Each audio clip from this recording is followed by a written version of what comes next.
ஆரம்பமாக இஸ்லாத்தின் காணிக்கையான சலாத்தினை தெரிவித்துக் கொள்கின்றேன். அஸ்ஸலாமு அலைக்கும் வரஹ்மத்துல்லாஹி வபரகாத்துஹு. எல்லா புகழும் வல்ல அல்லாஹ் ஒருவனுக்கே உரித்தாகட்டுமாக. ஆமீன். அவனின் அன்பும் அருளும் மக்கத்து ராஜா மதீனத்து ரோஜா நம் உயிரினும் உயிரான உயிரினும் மேலான முஹம்மது முஸ்தபா அஹ்மது முஜ்தபா ரசூலுல்லாஹி ஸல்லல்லாஹு அலைஹி வஸல்லம் அவர்கள் மீதும் அவர்களை அடியுட்டி வாழ்ந்து மறைந்து மறையாமல் இருக்கின்ற உத்தம சத்திய சஹாபாக்கள், தாபியங்கள், தபா தாபியங்கள், அப்தாபுகள், அவுலியாக்கள், நாம் நம்மை சார்ந்த அத்தனை நபர்கள் மீதும் அல்லாஹ்வின் அன்பும் அருளும் என்றென்றும் குறைவின்றி நிலவட்டுமாக. ஆமீன். அல்லாஹுடைய மகத்தான கிருபையால் ரமதான் இஜ்திமாவுடைய இரவு நேர தாலீமுடைய மஜ்லிஸுக்கு நாம் அமர்ந்திருக்கிறோம். ஒரு அற்புதமான ஆன்மீக உரை. சிறிய வயதாக இருந்தாலும் மாஷா அல்லாஹ் எல்லா உஸ்தாதுமார்களும் வியந்து துவா செய்கின்ற, உள்ளத்திலே பூரிப்படைகின்ற அற்புதமான ஆன்மீக உரையை நம்முடைய துராபுதீன் உஸ்தாத் அவர்கள் நிகழ்த்தி காட்டினார்கள். அல்லாஹு தாலா மென்மேலும் அல்லாஹ் அவருடைய இல்மிலே அல்லாஹ் பரக்கத் செய்வானாக.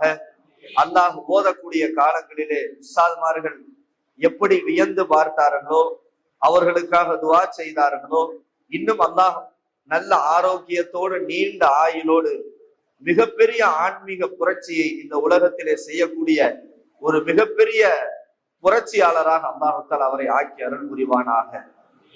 தினம் ஒரு சஹாபி என்கிற தலைப்பிலே நாம் பார்த்து கொண்டிருக்கிறோம். நேற்றைய தினம் பிலால் ரலியல்லாஹு பற்றி பார்த்தோம்.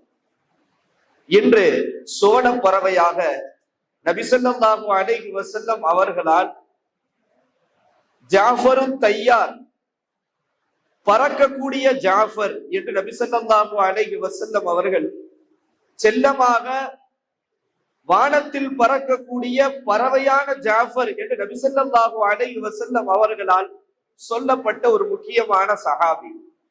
இஸ்லாத்திலே 32வது நபராக இஸ்லாத்தை ஏற்றவர்கள். ரசூல் ஸல்லல்லாஹு அலைஹி வஸல்லம் அவர்கள் இஸ்லாத்தை பிரகடனப்படுத்திய போது அவர்களுக்கு முழு பாதுகாப்பாக இருந்த அபூ தாலிப் என்கிற அவர்களுடைய சிறிய தந்தையினுடைய மகனார், அலி ரலியல்லாஹுடைய மூத்த சகோதரர் ஜாஃபர் இப்னு அபீ தாலிப் ரலியல்லாஹு அன்ஹு அவர்களை குறித்துதான் இன்று நாம் பார்க்க இருக்கிறோம். நபி ஸல்லல்லாஹு அலைஹி வஸல்லம் அவர்களுக்கு மிகவும் பிரியமான ஒரு சஹாபி. அதிலேயும் குறிப்பாக நபி ஸல்லல்லாஹு அலைஹி வஸல்லத்திற்கு மிகவும் சொந்தக்காரராக, சகோதரராக, சிறிய தந்தையினுடைய மகனாக ஜாஃபர் ரலியல்லாஹு அன்ஹு திகழ்கின்றார்கள். ஆரம்பத்துல இஸ்லாத்தை ஏற்ற பொழுது அங்கிருந்த சஹாபாக்களுக்கு மிக கடுமையான வேதனை கொடுக்கப்பட்டிருந்தது.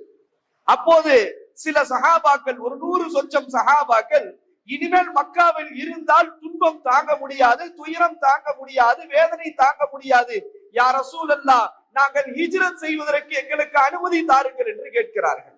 அப்போ ஹிஜ்ரத்திற்கு ரசூல் ஸல்லல்லாஹு அலைஹி வஸல்லம் அனுமதி தருகிறார்கள். மதீனாவிற்கு ரசூல் ஸல்லல்லாஹு அலைஹி வஸல்லம் ஹிஜ்ரத் செய்வதற்கு முன்னால் சஹாபாக்களில் ஒரு கூட்டம் ஜாஃபர் இப்னு அபீ தாலிப் ரலியல்லாஹு அன்ஹு அவர்களுடைய தலைமையிலே அபிசீனியா நாட்டிற்கு ஹிஜ்ரத் செய்கிறார்கள். அபிசீனியா நாட்டுக்கு போறாங்க. அதாவது மக்கா மதீனா நடந்து கடல் தாண்டி போக வேண்டும். மிக கஷ்டப்பட்டு போறாங்க. அந்த நாட்டினுடைய அரசர் நஜ்ஜாசி அரசர். ரசூல் ஸல்லல்லாஹு அலைஹி வஸல்லம் அவர்கள் சொல்லி அனுப்புகிறார்கள், நஜ்ஜாசி அரசர் மிக நல்ல அரசர், உங்களுக்கு அநியாயம் செய்ய மாட்டார், உங்களுக்கு அடைக்கலம் கொடுப்பார், நீங்கள் தாராளமாக போங்கள் என்கிறார்கள். ஜாஃபர் இப்னு அபீ தாலிப் ரலியல்லாஹு தலைமையிலே ஒரு கூட்டம் தெரிகிறது. போயிட்டாங்க. இந்த செய்தி குறைஷி காஃபிர்கள் கேள்விப்படுகிறார்கள். கேள்விப்பட்டோன பயங்கர கோபம் அடைந்து விடுகிறார்கள். என்ன கோபம்னா, அங்க போய் நம்ம ஊரை பத்தி தவறாக சொல்லி விடுவார்கள், அவங்களை விடக்கூடாது, அங்கு போய் அந்த நாட்டிலே தவறாக சொல்லி அவர்களை விரட்டடிக்கப்பட வேண்டும் என்று முடிவு செய்து 2 பேரை தேர்ந்தெடுத்து அங்க அனுப்பி வைக்கிறாங்க. குறைஷி காபிர்கள் கொஞ்சம் பேரை தயார் பண்ணி அந்த நாட்டிற்கு அபிசீனியாவுக்கு சென்று நஜ்ஜாசி அரசரை சந்தித்து, இவர்கள் சரியில்லாதவர்கள், எங்க நாட்டை தேவையில்லாத குழப்பத்தை ஏற்படுத்தியவர்கள், நீங்க அவர்களை துரத்தணும் அப்படின்னு சொல்ல கிளம்பிட்டாங்க. போறாங்க. பொதுவா அரசரை கரெக்ட் பண்றதுக்கு முன்னாடி அமைச்சர்களை கரெக்ட் பண்ணா அரசரை கரெக்ட் பண்ணிடலாம். நேரா இங்கிருந்து போன குறைஷி காபிர்கள் அமைச்சர்களை சந்தித்து நிறைய பரிசு பொருட்களை கொடுத்து, நாளைக்கு நாங்க அரசவைக்கு வருவோம், இந்த இந்த வந்திருக்கக்கூடிய இந்த முஸ்லிம்களை பற்றி நாங்கள் சொல்லுவோம், நீங்களும் எங்களோட சேர்ந்து ஜால்ரா போடணும்னு சொல்லிடுறாங்க. அடுத்த நாள் அரசவை கூட்டப்படுகிறது. முஸ்லிம்கள் 100 பேர் வந்து நிக்கிறாங்க ஒரு பக்கம், இன்னொரு பக்கம் குறைஷி காபிர்களும் நிற்கிறார்கள். வந்து நிற்கும் போது அரசர் என்ன என்று கேட்கிறார். அப்போது சொன்னாங்க, அரசரே, ஏன் நாங்கள் வணங்குகிற இந்த கடவுளை இவர்கள் பழித்து பேசி நீங்கள் வணங்குகிற கிறிஸ்துவ கடவுளையும் அவர்கள் ஏற்றுக்கொள்வதில்லை, அவர்கள் எங்கள் நாட்டிலே குழப்பம் செய்துவிட்டு உங்கள் நாட்டிலும் குழப்பம் செய்வதற்காக இங்கு வந்து விட்டார்கள், எனவே நீங்கள் இவர்களை விரட்டி அடிக்க வேண்டும் என்று சொல்கிறார்கள். இங்க யோசிக்கணும், ஜாஃபர் இப்னு அபீ தாலிப் ரலியல்லாஹுக்கு அல்லாஹ் தஆலா எவ்வளவு ஆற்றல் அல்லாஹ் கொடுத்திருந்தான். அந்த இடத்துல அந்த அரசர் நல்ல அரசர் உடனே அவர்களுடைய பேச்சை கேட்டு முடிவு செய்யவில்லை. சொன்னார்கள், இந்த மாதிரி உங்களை பத்தி சொல்றாங்க, நீங்க என்ன சொல்றீங்க, உங்களுடைய மார்க்கம் என்ன சொல்கிறது என்று சொன்ன போது ஜாஃபர் இப்னு அபீ தாலிப் ரலியல்லாஹு அன்ஹு அவர்கள் சொன்ன வார்த்தை வரலாற்றிலே முக்கியமாக பதிவு செய்யப்படுகிறது. அன்றைக்கு ஜாஃபர் ரலியல்லாஹு சொன்ன வார்த்தை நஜ்ஜாசி அரசரையே இஸ்லாத்திற்கு மாற்றியது. சொன்னார்கள், ஐயுல் மலிக், அரசரே, குன்னா கௌமன் அஹ்ல ஜாஹிலியா, நாங்கள் ஜாஹிலியா காலத்துல மிக மோசமானவர்களாக நாங்கள் இருந்தோம். அரசரே, எப்படி தெரியுமா, நஅபுதுல் அஸ்னாம், சிலைகளை வணங்குகின்றவர்களாக இருந்தோம், செத்த பிணங்களை சாப்பிடுகின்றவர்களாக இருந்தோம், அருவருக்கத்தக்க கேவலமான விஷயங்களை செய்கின்றவர்களாக இருந்தோம், நாங்கள் சொந்த பந்தங்களை துண்டித்து வாழ்பவர்களாக இருந்தோம், எங்கள் அண்டை வீட்டார்களுக்கு நோவினை செய்பவர்களாக இருந்தோம், எங்களில் சக்தி உள்ளவர் சக்தியற்றவர்களை சுரண்டி சாப்பிடுகின்றவர்களாக இருந்தோம், நாங்கள் மிக மோசமானவர்களாக மிக கேவலமானவர்களாக இருந்தோம். ஆனால் எங்களிடத்திலே வந்த இந்த முஹம்மத் எங்களை நேர்வழிப்படுத்தினார், எங்களுக்கு சொந்த பந்தங்களோடு சேர்ந்து வாழ சொன்னார், அண்டை வீட்டார்களுக்கு சரியான ஹக்கை நிறைவேற்ற சொன்னார், எங்களுக்கு பிறருடைய ஹக்கை சரிவர நிறைவேற்ற சொல்லி அல்லாவிற்கு இணை வைக்க கூடாது என்று எங்களை நல்வழிப்படுத்தினார் என்று விவரமாக சொன்னவுடன் இந்த செய்தியை கேட்ட நஜ்ஜாசி அரசர் ஆச்சரியப்பட்டு சொன்னார், எவ்வளவு நல்ல விஷயங்களை கொண்டு வந்திருக்கிறார், எனவே நான் அவர்களை நான் விரட்ட மாட்டேன், நீங்கள் போங்கள் என்று சொல்லிவிடுகிறார். வந்த குறைஷி காபிர்களுக்கு ஒண்ணும் புரியல, எப்படியாவது விரட்டி அடிக்க வச்சிடலான்னு பார்த்தா ஜாஃபர் ரலியல்லாஹு அன்ஹு ரசூல் ஸல்லல்லாஹு அலைஹி வஸல்லத்தை பற்றி அவ்வளவு அவர்களுடைய அந்த வழிகாட்டுதலை அவ்வளவு தத்ரூபமாக சொன்னது நஜ்ஜாசி அரசுடைய உள்ளத்திலே மாற்றம் ஏற்படுத்தி விட்டது. அடுத்த நாள் மீண்டும் அரசவை கூட்டப்படுகிறது. என்ன குழப்பம் ஏற்படுத்துறாங்கன்னா, அரசர்கிட்ட, அரசரே, இவரு மரியம் அலைஹிஸ்ஸலாத்தை பத்தி என்ன சொல்றாருன்னு கேளுங்க, கொஞ்சம் தப்பா சொல்றாங்க அப்படின்னு ஒரு கிளப்பி விட்டுறாங்க. ஜாஃபர் ரலியல்லாஹு அரசர் கேட்கிறார், நஜ்ஜாசி அரசர், நீங்கள் மரியம் விஷயத்துல என்ன சொல்கிறீர்கள்? உடனே ஜாஃபர் ரலியல்லாஹு அவர்கள் சொன்னார்கள், அல்லாஹு தஆலா எங்கள் நபியின் மூலமாக சூரத்துல் மரியம் என்ற சூறாவையே இறக்கி இருக்கிறான் என்றார்கள். சொல்லிட்டு அந்த மரியம் சூறாவை அவ்வளவு அழகான குரலிலே அப்படியே படிக்கிறார்கள், ஒரு ஐன் ஓதுகிறார்கள். நஜ்ஜாசி அரசருடைய கண்களிலே அப்படியே கண்ணீர் வருகிறது. அல்லாஹு அக்பர். அல்லாஹு தஆலா எவ்வளவு ஈமானுடைய ஆற்றலை பாருங்க. அல்லாஹு தஆலா அத்தகைய ஈமானுடைய ஆற்றலை, ஈமானிய பலத்தை அல்லாஹ் நம் அனைவருக்கும் அல்லாஹ் கொடுத்தருள் புரிவானாக. எப்படி ஓதிப்பாங்க பாருங்க. அந்த ஒரு ஐன் ஓதனோட நஜ்ஜாசி அரசர் கண்களிலிருந்து தண்ணீர் கொட்டுகிறது. வரலாற்றில் எழுதுகிறார்கள், ஜாஃபருடைய அந்த குரலை கேட்டு அந்த சூறாவினுடைய தாக்கத்தினால் அவர் தாடி நனைகிற அளவிற்கு அழுதார். அழுதுட்டு சொன்னாரு, அல்லாஹ் அக்பர், இது சாதாரண வார்த்தை மாதிரி தெரியல, இது மனிதனுடைய வார்த்தை போன்று தெரியவில்லை, ஏதோ இதற்குள் ஆற்றல் இருக்கிறது என்று புரிந்து கொண்டார். அப்பயும் குறைஷி காபிர்கள் விடல. உங்க ஈசாவை பத்தி என்ன சொல்றாரு கொஞ்சம் கேளுங்க, அதையும் தப்பா தான் சொல்றாங்க. கேட்கிறார்கள் நஜ்ஜாசி அரசர் ஜாஃபர் ரலியல்லாஹு இடத்திலே, ஈசாவை குறித்து நீங்கள் என்ன சொல்கிறீர்கள்? ஜாஃபர் ரலியல்லாஹு சொன்னார்கள், ஈசா அலைஹிஸ்ஸலாம் அல்லாஹ்வுடைய அடியாராக, அல்லாஹ்வுடைய தூதராக, அல்லாஹ்வுடைய கலிமாவாக, அல்லாஹ்வுடைய ரூஹாக இருக்கிறார்கள் என்று எங்கள் நபி சொல்லி இருக்கிறார்கள் என்று சொன்னவுடன் நஜ்ஜாசி அரசர் கையில் இருந்த குச்சியை அப்படியே தட்டிவிட்டு, இதைத்தான் நாங்களும் சொல்கிறோம், இது உண்மையான மார்க்கம், ஒருவேளை நபி இந்த இடத்துல இருந்தால் அவர்கள் செருப்பை எடுத்து என் தலையிலே நான் வைத்திருப்பேன் என்றார். அல்லாஹு அக்பர். என்ன மாதிரி ஆற்றல் பாருங்க. நீங்க யோசிக்கணும், ஒரு சஹாபி இன்னும் அந்த நஜ்ஜாசி அரசர் ரசூலுல்லாவை பார்க்கல, ரசூலுல்லாவை இன்னும் அவர் கண்கூடா பார்க்கல. ஆனா இந்த சஹாபியினுடைய அப்ரோச் பாருங்க, எந்த அளவுக்கு ரசூலுல்லா உள்வாங்கி அந்த இடத்துல கரெக்டா கொண்டு போய் மேட்ரை சேர்க்கிறாங்க பாருங்க. உடனே நஜ்ஜாசி அரசர் சொன்னார், இனி உங்களுக்கு இங்க அடைக்கலம் உண்டு, எவ்வளவு வருடம் வேண்டுமானாலும் நீங்கள் இங்க தங்கிக் கொள்ளலாம் என்று கொடுத்து விட்டார்கள். குறைஷி காபிர்கள் விரட்டப்பட்டு விட்டார்கள். வரலாற்றில் எழுதுகிறார்கள், இவர்கள் நிகழ்த்தி அந்த சொற்பொழிவு, இந்த உரையாடல் மிக மிக பிரபலியமான உரையாடல். 7 வருஷம் தங்குறாங்க அபிசீனியா நாட்டுல. இந்த 7 வருஷம் கேப்ல மதீனாவுக்கு ரசூல் ஸல்லல்லாஹு ஹிஜ்ரத் செஞ்சு போயிட்டாங்க, மதீனாவுக்கு போயிட்டாங்க. ஆனா இவங்க அபிசீனியால தான் இருக்கிறாங்க. அப்ப இவங்க ஒரு 7 வருஷம் கழிச்சு நம்மளும் மதீனாவுக்கு போகணும்னு நியத்து வந்துருச்சு. எல்லாரும் என்ன செஞ்சிடறாங்க, ஏன்னா மக்கா டு மதீனா ஓரளவு ஈஸியா போயிடலாம் தரை வழி. ஆனா இவங்க கடல் வழியாக பயணம் செஞ்சு போகணும்.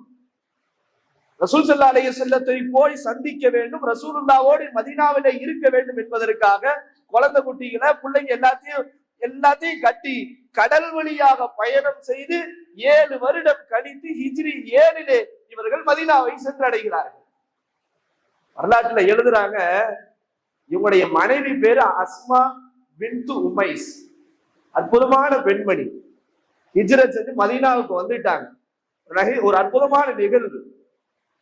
ஹிஜ்ரத் செஞ்சு மதீனாவுக்கு வந்த பிறகு உமர் ரலியல்லாஹுடைய மகள் ஹப்ஸா, ரசூல் ஸல்லல்லாஹு அலைஹி வஸல்லத்துடைய மனைவி, அவங்க வீட்டுக்கு அஸ்மா யாரு, ஜாஃபர் இப்னு அபீ தாலிபுடைய மனைவி போறாங்க. இவங்க போய் பேசிட்டு இருக்கிற நேரத்துல வீட்டுக்குள்ள உமர் ரலியல்லாஹு வந்துடுறாங்க. வந்தோடனே உமர் ரலியல்லாஹு கேட்கிறாங்க, வந்திருக்கிறது யாருமான்னு கேட்கிறாங்க. ஹப்ஸா நாயிட்ட சொல்றாங்க, இந்த அஸ்மா பின்து உமைஸ் அபிசீனியால இருந்து ஹிஜ்ரத் செஞ்சு வந்தாங்களே அவங்கன்றாங்க. உடனே உமர் ரலியல்லாஹு அது ஏன் சொன்னாங்கன்னு தெரியல, ஒரு நகைச்சுவையா சொன்னாங்களா அல்லது வேற எது காரணம் வச்சு சொன்னாங்களான்னு தெரியல. என்ன சொன்னாங்கண்டா, என்ன அந்த அபிசீனியாவா அந்த ஹிஜ்ரத்துக்கு போயிட்டு வந்தாங்களே, நாங்களா ரசூலுல்லாவோட ஹிஜ்ரத் செஞ்சு வந்தோம், அவங்க எல்லாம் வந்து தனியா என்ன செஞ்சாங்க, அபிசீனியால இருந்து வந்தாங்கன்னு ஒரு மாதிரி சொல்லிடுறாங்க. அஸ்மா நாயிக்கு ஜாஃபர் இப்னு அபீ தாலிப் ரலியல்லாஹுடைய மனைவிக்கு கோபம் வந்து விடுகிறது. என்ன உமர் ரலியல்லாஹு அவர்களே, நாங்க எவ்வளவு கஷ்டப்பட்டோம் தெரியுமா உங்களுக்கு? நாங்க கடல் கடந்து அபிசீனியாவில் இருந்து மதீனாவுக்கு ஹிஜ்ரத் செஞ்சோம், நீங்க ரசூலுல்லாவோட வந்தீங்க, உங்களுக்கு ஒரு கஷ்டங்க, நீங்க ரசூலுல்லாஹ்ட்ட சொல்வீங்க, ரசூலுல்லாஹ் துஆ செஞ்சா உங்களுக்கு உடனே கிடைச்சிரும். நாங்க அப்படியா வந்தோம், நாங்க எவ்வளவு கஷ்டப்பட்டு வந்தோம் தெரியுமா? கோபத்துல சொல்லிட்டு நேரா ரசூல் ஸல்லல்லாஹு அலைஹி வஸல்லத்திலேயே போயிட்டாங்க. யார் ரசூலுல்லாஹ், உமர் நாய் இப்படி சாத்து எங்களை சொல்றாங்க, என்னமோ நாங்க ஹிஜ்ரத் செஞ்சு எங்களை வந்து ஒரு இதுவா சொல்றாங்க என்று சொல்லி கோபத்தோடு சொன்னதை பார்த்தவுடன் ரசூல் ஸல்லல்லாஹு அலைஹி வஸல்லம் சொன்னார்கள் சிரித்து கொண்டு, அஸ்மா நீ போய் உமரிடத்திலே சொல், உங்களுக்கெல்லாம் ஒரு ஹிஜ்ரத்துடைய நன்மை, கப்பலிலே பயணம் செய்த உங்களுக்கு 2 ஹிஜ்ரத்துடைய நன்மை என்று சொல்லுங்க. என்ன ஹிஜ்ரத்து? அங்க Mecca to Abyssinia, Abyssinia to Medina 2 ஹிஜ்ரத் செஞ்ச நன்மை உங்க எல்லாருக்கும் போய் சொல்லுங்கன்னாங்க. உடனே அஸ்மா நாயகி சந்தோஷப்பட்டு எல்லோரிடத்திலும் போய் சொன்னார்கள். அன்று முழுக்க நிகழ்ச்சி ஒரு மகிழ்ச்சியாகவே இருந்தது. இந்த இடத்துல வரலாற்றுல எழுதுறாங்க, ஜாஃபர் ரலியல்லாஹு ரசூலுல்லாவுக்கு எவ்வளவு நெருக்கம்ன்றத வரலாற்றுல புரிய வைப்பதற்கு ஒரு நிகழ்வை பதிவு செய்கிறார்கள். என்ன அப்படின்னா, கரெக்டா அவங்க அபிசீனியால இருந்து ஹிஜ்ரத் செஞ்சு மதீனாவுக்குள்ள என்டர் ஆகிறாங்க. அந்த நேரத்துலதான் ஹைபருடைய வெற்றி நடக்கிறது. ஹைபர் போர் வெற்றி ஆயிடுச்சு, முக்கியமான போர். ஏன்னா அந்த மிகப்பெரிய கதவை இது பண்ணி வெற்றி அடைஞ்சிட்டாங்க. ரசூலுல்லாஹ் அந்த சந்தோஷத்துல இருக்கிறாங்க. ஆனா அதே நேரத்துல ஜாஃபர் ரலியல்லாஹு வருகிறார்கள். ரசூல் ஸல்லல்லாஹு அலைஹி வஸல்லம் அவர்கள் பார்த்தவுடன், ஜாஃபர் ரலியல்லாஹு பார்த்தவுடன் ரொம்ப மகிழ்ச்சி ஆயிட்டாங்க, ரொம்ப சந்தோஷம் ஆயிட்டாங்க. பார்த்தோன்னே ஜாஃபர் ரலியல்லாஹு அப்படி அணைத்து அவர்கள் நெற்றியிலே முத்தமிட்டார்கள். முத்தமிட்டு சொன்னார்கள், நான் என்ன சொல்வது, ஜாஃபரின் வருகையை கண்டு நான் சந்தோஷப்படுவதா, இந்த ஹைபரின் வெற்றியை நினைத்து சந்தோஷப்படுவதா என்று ரசூல் ஸல்லல்லாஹு அலைஹி வஸல்லம் சொன்னாங்க. காரணம், அன்றைக்கு சஹாபாக்களுக்கு அடுத்த காலத்துல ஒரு 7 பேரு தோற்றத்துல ரசூலுல்லாஹ் மாதிரியே இருந்தாங்களாம். அதுல ஜாஃபர் இப்னு அபீ தாலிபும் உண்டு. ஜாஃபர் இப்னு அபீ தாலிப் அவங்க நின்று பின்னாடி இருந்து பார்த்தா ரசூல் ஸல்லல்லாஹு அலைஹி வஸல்லம் நிக்கிற மாதிரியே இருக்கும் என்று எழுதுகிறார்கள் வரலாற்றுல. அப்ப எப்படி இருந்திருக்கும் பாருங்க. ஆனா அதே ஜாஃபர் ரலியல்லாஹுடைய வரலாற்றுல எழுதுறாங்க, ஜாஃபர் ரலியல்லாஹு அவர்கள் வாரி வல்லதாக இருந்தார்கள். ஏழைகளுக்கு அப்படி கொடுத்து வல்லம், யார் என்ன கேட்டாலும் பிறருக்கு கொடுத்து வளர்க்கக்கூடிய மிகப்பெரிய ஒரு கொடையாளராக இருந்தார்கள். அதனால் அங்கிருந்த சஹாபாக்கள் சொல்கிறார்கள், அபூ ஹுரைரா ரலியல்லாஹு அன்ஹு திண்ணை தோழர்கள், ஏன்னா ரசூலுல்லாஹ்வையே சார்ந்து இருப்பாங்க. அந்த திண்ணை தோழர்கள் அபூ ஹுரைரா ரலியல்லாஹு சொல்றாங்க, ஜாஃபர் ரலியல்லாஹு போனா என்ன கேட்டாலும் கிடைக்கும் அப்படின்றாங்க. அதனாலேயே ஜாஃபர் ரலியல்லாஹுக்கு ரசூல் ஸல்லல்லாஹு அலைஹி வஸல்லம் பெயரே கொடுத்திருந்தார்கள். இவர் அபுல் மசாகின், ஏழைகளுடைய தந்தை என்று பெயர் கொடுத்திருந்தாங்க. அப்படிப்பட்ட ஒரு சிறப்பு. இப்படி என்ன செஞ்சாங்கன்னா, மதீனா வந்துட்டாங்க, வயசு 40 தான், 40 வயசு. எப்படியோ ஒரு பெரிய கூட்டத்தை கொண்டு போய் அபிசீனியால தங்க வச்சு 7 வருஷம் இருக்க வச்சு மறுபடியும் காப்பாத்தி அவங்கள கூட்டிட்டு வந்து மதீனால ரசூலுல்லாவோட சேர்த்துட்டாங்க. கரெக்டாக முஅத்தா என்கிற போர் நடைபெற போகிறது. முஅத்தா என்கிற போர் நடக்க இருக்கிறது. ரசூல் ஸல்லல்லாஹு அலைஹி வஸல்லம் அவர்கள் அதற்காக சஹாபாக்களை தயார்படுத்துகிறார்கள். அதிலே அனுப்புகிற போது ஜாஃபர் ரலியல்லாஹுவையும் அனுப்புகிறார்கள். அப்போது ஜாஃபர் ரலியல்லாஹு அந்த போருக்கு போகிறார்கள். வரலாற்றுல எழுதுறாங்க, ரசூல் ஸல்லல்லாஹு அலைஹி வஸல்லம் இந்த போருக்கு சஹாபாக்களை அனுப்பி போர் நடைபெற்று கொண்டிருக்கிறது. இங்கு ரசூல் ஸல்லல்லாஹு அலைஹி வஸல்லம் மதீனாவிலே மெம்பர் படியில இருந்து கொண்டு அந்த போர்ல நடக்கக்கூடிய விஷயத்தை லைவா சொல்றாங்க. என்ன சொல்றாங்க? முதலில் இந்த இஸ்லாத்தினுடைய கொடி ஸைத் இப்னு ஹாரிஸா ரலியல்லாஹுடைய கையில இருக்கிறது. அவங்க கையில இருக்கிறது. எதிரிகள் அவர்களை கொல்லுகிறார்கள். அந்த கொடி ஜாஃபர் இப்னு அபீ தாலிப் அவர்களுடைய கையிலே வருகிறது. அவங்க கைய வச்சுக்கிட்டு கொடியை சுமந்து கொண்டு போர் செய்கிறார்கள். எதிரிகள் ஜாஃபர் ரலியல்லாஹுடைய வலது கையை வெட்டுகிறார்கள், இடது கையில புடிச்சுக்கிறாங்க, இடது கையையும் வெட்டுகிறார்கள். அப்படியே கொடியை தாங்கி கொண்டிருக்கிற போது மூன்றாவது அப்துல்லா இப்னு ரவாஹா ரலியல்லாஹு அந்த கொடியை வாங்கி கொள்கிறார்கள்.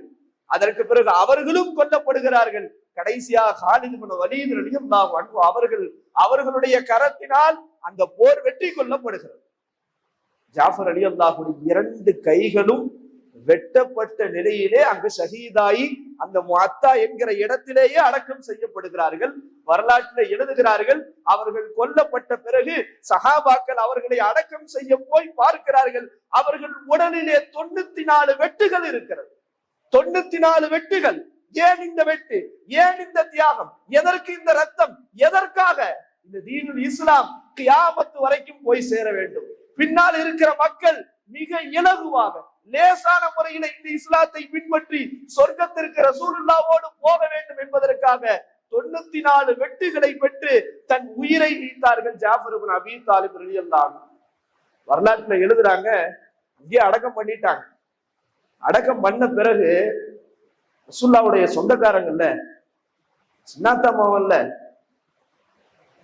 ரசூல் ஸல்லல்லாஹு அலைஹி வஸல்லம் வீட்டுக்கு போய் சொல்லணும். அவங்க வீட்டுக்கு மதீனால அஸ்மா பின்து உமைஸ் மாவு பசிஞ்சுக்கிட்டு இருக்கிறாங்க வீட்டுல. கணவரை எதிர்பார்த்து கணவர் வருவாங்கன்னு 3 குழந்தைங்க.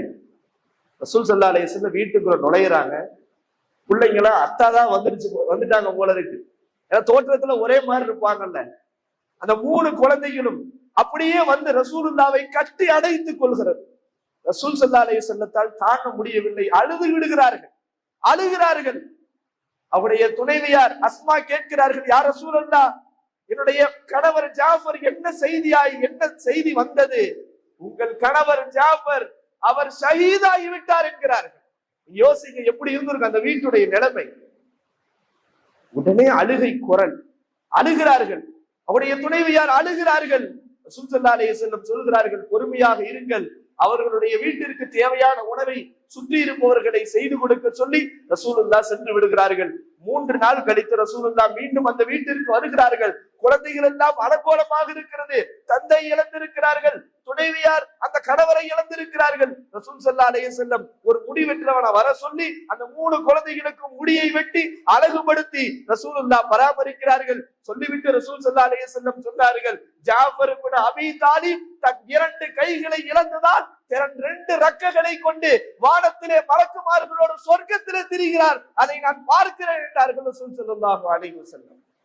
சுவனத்து மலக்குமார்களோடு ஜாஃபர் 2 ரக்கைகள் கொடுக்கப்பட்டு சுவனத்திலே பறந்து சந்தோஷமாக திரிந்து கொண்டிருக்கிறார் என்று ரசூல் ஸல்லல்லாஹு அலைஹி வஸல்லம் அவர்கள் சுப செய்தி சொன்னார்கள். அல்லாஹ்வின் நல்லடியார்களே, எவ்வளவு பெரிய தியாகம், எவ்வளவு பெரிய பின்னணியோடு தங்கள் உயிரையும் மிக சுலபமாக இந்த தீனுல் இஸ்லாத்திற்காக, நபி அவர்களுக்காக இழந்திருக்கிறார்கள் என்றால் நாம் யோசிக்க வேண்டும். நாம் எந்த அளவிற்கு இந்த தீனுல் இஸ்லாத்தை, இந்த மார்க்கத்தை நபியின் மூலமாக, இந்த சஹாபாக்களுடைய தியாகத்தின் மூலமாக எவ்வளவு இலவாக நாம் பெற்றிருக்கிறோம். அதனால் நாம் அமானிதமாக இந்த பெற்ற இந்த மார்க்கத்தை நாமும் வாழ்க்கையிலே பின்பற்றி பலாயிரக்கணக்கான, பல லட்சக்கணக்கான பேர் ஹிதாயத்தை அடைவதற்கு அல்லாஹு தஆலா எல்லோரையும் அல்லாஹு தஆலா காரணமாக ஆக்கி அருள் புரிவானாக.